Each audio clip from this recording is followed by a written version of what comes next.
curiosity.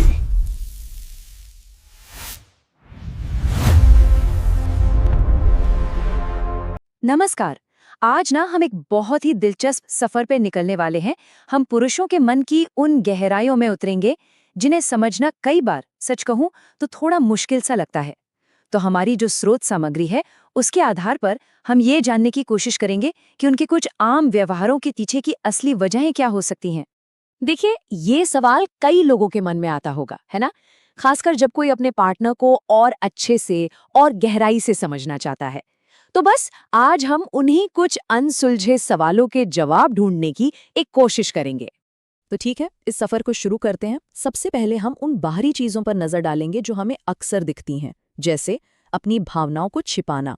पता है, ये व्यवहार एक तरह से एक किले की मोटी दीवारों जैसे होते हैं, जिनके पीछे असली एहसास, असली भावनाएं कहीं छुपी होती हैं।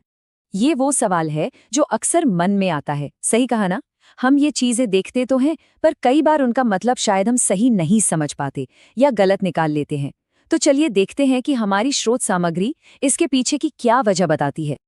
अब यहाँ पर एक बहुत दिलचस्प बात है। ये स्लाइड हमें दिखाती है कि जो हमें बाहर से दिखता है और जो असलियत में अंदर चल रहा होता है, उसमें कितना फर्क है।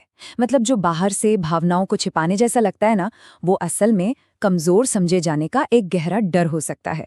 और ये जो आसानी से रोना नहीं आता, ये अक्सर बचपन से समाज ने जो सिखाया है उसी की कंडीशनिंग का नतीजा है। अच्छा, तो हमने उन भावनात्मक दीवारों की तो बात कर ली। अब थोड़ा और अंदर चलते हैं और ये समझने की कोशिश करते हैं कि पुरुष रिश्ते बनाते कैसे हैं।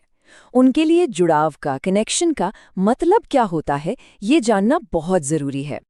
ये सवाल थोड़ा कंफ्यूजिंग लग सकता है ना? कि कोई इतनी जल्दी प्यार में कैसे पड़ सकता है, लेकिन साथ ही साथ इतना गार्डेड, इतना सतर्क भी कैसे रह सकता है? ये एक तरह का विरोधाभास है। तो अब हम इसी पहेली को सुलझाने की कोशिश करेंगे। तो हमारी स्रोत सामग्री के मुताबिक ये प्रोसेस कुछ इस तरह काम करता है। देखिए, पहला कदम अक्सर विजुअल अट्रैक्शन होता है। फिर मन बहुत तेजी से एक, कह सकते हैं, एक आइडियल फ्यूचर की तस्वीर बना लेता है। और बस एक बार जब वो फैसला हो गया तो फिर वो पूरी तरह से उस रिश्ते में डूब जाते हैं, एकदम ऑल इन। प्यार में पड़ना तो सिर्फ शुरुआत है। कहानी असल में यहीं खत्म नहीं होती। इसके आगे भी एक और गहरा पहलू है, एक डीपर कनेक्शन जो समय के साथ बनता है। और ये कनेक्शन अक्सर एक बहुत ही खास पड़ाव के बाद और भी मजबूत होता है। और ये पॉइंट समझना बहुत जरूरी है। स्रोत ये बताता है कि पुरुषों के लिए जो गहरा वाला इमोशनल अटैचमेंट होता है ना, वो अक्सर फिजिकल इंटीमेसी के बाद आता है, पहले नहीं। ये उनके दिमाग में होने वाली एक तरह की न्यूरोकेमिकल प्रक्रिया है जो रिश्ते को एक बिल्कुल ही नए लेवल पर ले जा सकती है। चलिए, अब हम इस सफर के सबसे गहरे और शायद सबसे नाजुक हिस्से की तरफ बढ़ते हैं। ये वो वक्त है जब दिन भर का वो मजबूत चेहरा, वो दिखावा उतर जाता है और मन की असली चिंताएं वो सामने आने लगती हैं। हमारी स्रोत सामग्री का ये जो कोट है ना, ये उस सिचुएशन को एकदम सटीक तरीके से बताता है जिसके बारे में हम अब बात करेंगे। कि जब चारों तरफ सन्नाटा होता है, सबसे ज्यादा शोर हमारे अपने दिमाग के अंदर होता है। और ये एक ऐसा अनुभव है जो बहुत कॉमन है, लेकिन इस पर बात शायद ही कभी होती है।